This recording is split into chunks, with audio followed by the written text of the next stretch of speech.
Hi, and welcome to this other video. Obviously, I'm shooting these introductions back to back, but in this one, I will be shooting with this um, Olympus 35DC right there. So it's a rangefinder camera, and this is interesting because this is the first one that I ever get to use. First ever rangefinder, basically. And wanted to see what is all the hype about, since most other cameras that I've used and featured are the SLR style cameras, the Olympus OM10 and the Vivitar cameras, and both of them seem to work just fine basically. And this is more of a gallery tour vlog, so most of the photos will still be in this camera. And actually, a side note, which is a test between the resolution of this X-T1 camera at 16 megapixel and this sort of new phone camera that I sort of received that has a 64 megapixel feature, Galaxy A52. So there will be some photo comparisons in this video as well. So we have art galleries, mirrorless camera versus phone camera, and Olympus 35DC. But before I can get into that, I went to visit Mega Plaza close to Chinatown to get some new batteries for the Olympus camera. Just now was my Canon MC camera that seems to be broken, and I also came to check out if it can be repaired. Here now the guy is sort of checking it out, and sadly the sort of mechanical things inside isn't really working, and to repair it will most likely cost just about as much as buying a working new camera or this new Canon MC as well, so repairing it wouldn't be worthwhile in the first place. Back to the Olympus real quick, I got the PX625 battery, though just a fair warning, this battery is a little bit too expensive and a replacement would be an LR44, just for other people who might use this camera in the future. So I'm just looking around for other alternative point and shoot cameras, and do feel free to leave some comments below of which camera you would choose. Though like the Yashica just now is a little bit too big for my liking, and at that point I might as well use the SLR camera that I currently have right now, which will be the other Olympus OM10 or the Vivitar camera. And here in the same shop is a list of all of the film that they have, and it shows with the Kodak Color Plus. There are a few other images, so just take a look if you want to see. Though at the very end I was a little bit interested in medium format, and I'm looking for like a more budget friendly version, and this other twin lens Minolta Flex at around $127 seems appealing, but I'm still not sure and just keeping my eye open. So here we are at the first gallery that I wanted to visit, called the Number One Gallery, and it is called The Way of Enlightenment by the artist Om Sawan An Sap. And a description for his art is: for our perspective on a rebirth of an old thing into a new form is not an error, because this thing had appeared since the origination of the development in order to survive in its society. An imagination becomes a notion that sticks with an emotion, enhancing by practicing the ability of an attitude on beauty and mind. It's a very long description, but yeah. And so the artwork is very grand and epic, one of the reasons why I wanted to come and check it out for myself. And it's very interesting to see all of the details and the storyline that goes through his paintings. and I will leave a link in the description for an interview made by the gallery themselves. And this is a sample photo from the film camera itself, and then a few other photos taken with the X-T1, just real quick, and then a few other shots using the wide aspect ratio of the phone camera itself, which is very interesting to see how it looks very much like a panorama style aspect ratio.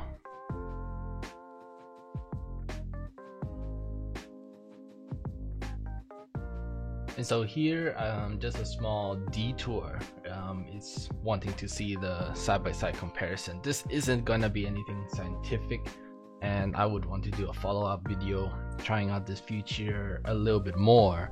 But here we have the two massive paintings, and one of them is on the Fujifilm and the other one is on the Samsung camera with its 64 megapixels. And so here, just by 1:1, you can clearly see that 1:1 on this one over here would be the Fujifilm, and then here is on the Samsung camera itself. And I do wonder, again, not scientific since I most likely shot it at wide open, and that there's more things to do to be able to adjust and see the differences. But I would like to hear like your opinions as well. And now we go 3:1 on the Samsung image, and then we can see like the differences. But even though there may be differences, it's also to sort of see how to bring out its strengths and then work around its weaknesses. Regardless, I think it's still a very impressive camera nonetheless on its capabilities in a phone camera. And also just props to Fuji as well, since this is still a 16 megapixel camera, which is lower than the current average in this sort of generation of cameras as well. And there's just a lot of details in this artwork, a lot of things to look at. One part that I was looking towards is also the bull. That's like very interesting shapes, a lot of interesting details.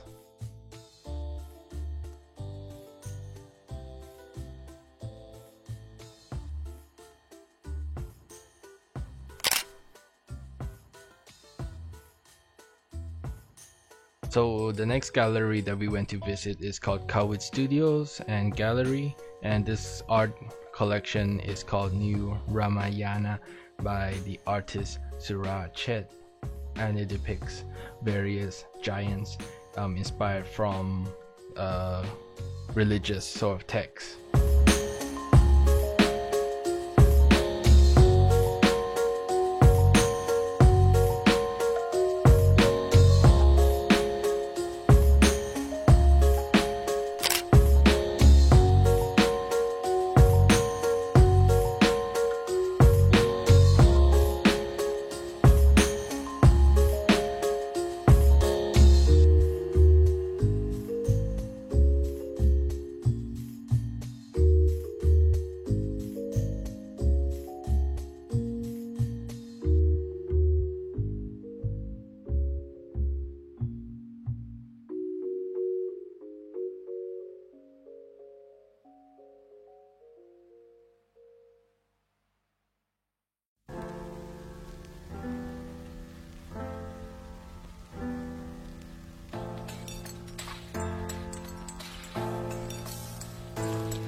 So I did a second test here, and I think this is a better test to be able to see some of the differences. So let's get straight into it. That we can see like, oh, there's a lot of sort of textures here in the of the cloth of the paper, textures in the paper I mean, and then here is just not as much, and it seems a little bit softer. and of course I didn't sort of add any editing to this, so it's just trying to keep it in its sort of purest form. One can say that with phone cameras they would add a little bit of sharpening naturally, but this was one part that sort of impressed me the most, to be able to see textures onto the paper.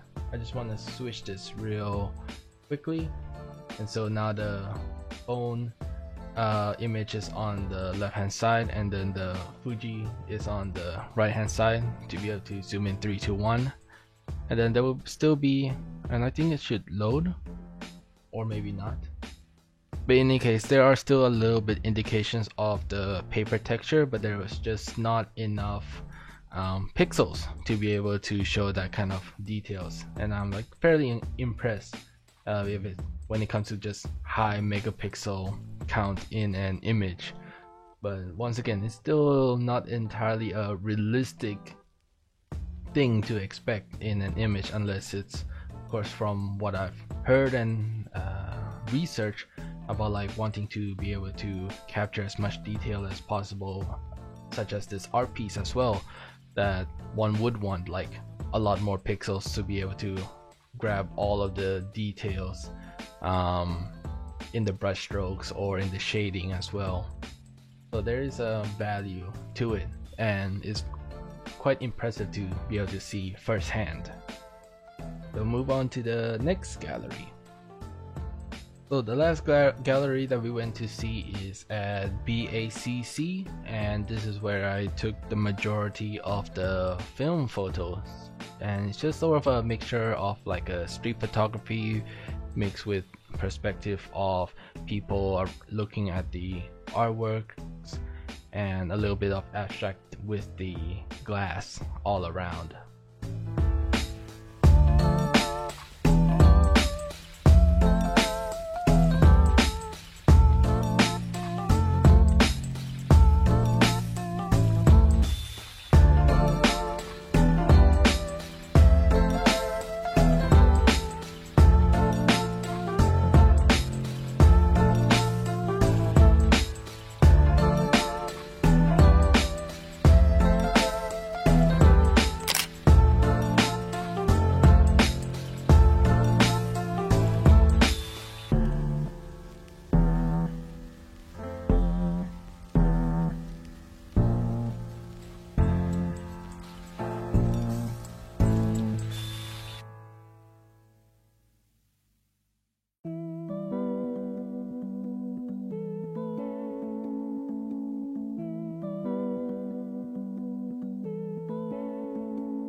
I might as well talk about this camera a little bit more. So this Olympus camera not only is a rangefinder, but it is basically a near full automatic camera, except for you need to still manual focus. So in this case, it will be selecting your shutter speed and aperture automatically for you. There is a button for you to press if you want to lock exposure and then recompose. So most likely you would lock exposure on your subject, or when taking a portrait you lock exposure on the person you're trying to photograph, and then you can move and recompose the camera knowing that it will not change exposure when you move the camera and recompose. There are a few photos here and there where it is a little bit difficult to focus, and I would sort of give it to that it's the first time trying to use rangefinder cameras, and that it's certainly a learning process compared to the SLR. But I want to save these ideas and topics for another video when it feels that maybe rangefinders are a little bit overhyped, but not just overhyped, but maybe that it's more that it's different style and that people are giving too much credit, and that there are other great features in rangefinders, but people are also not talking about it as well. And this goes into the digital rangefinder style seen in Fujifilm, that people like to say that it's not real. But I'll save this topic for another video. Here we're just for the artwork, and there's a lot of artwork here on the lower floors at BACC. Sadly, the upper floors did not have any new artwork, and they were in the moments of transition to show other new artists instead.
video. Went outside to try to finish up the roll and got some nice light during golden hour and experiment with this dog tail. But before I head out, be sure to subscribe, for I have a lot of plans and videos coming in the future. And from this video in particular, it is to try out this 64 megapixel camera, and with this new phone as well, with a lot of camera features for such a budget phone as well. It's not a flagship phone. We'll try to do some street photography with it as well in the near future. With that said, I'll leave the rest to you and hope you all have a nice day, and see you all next time.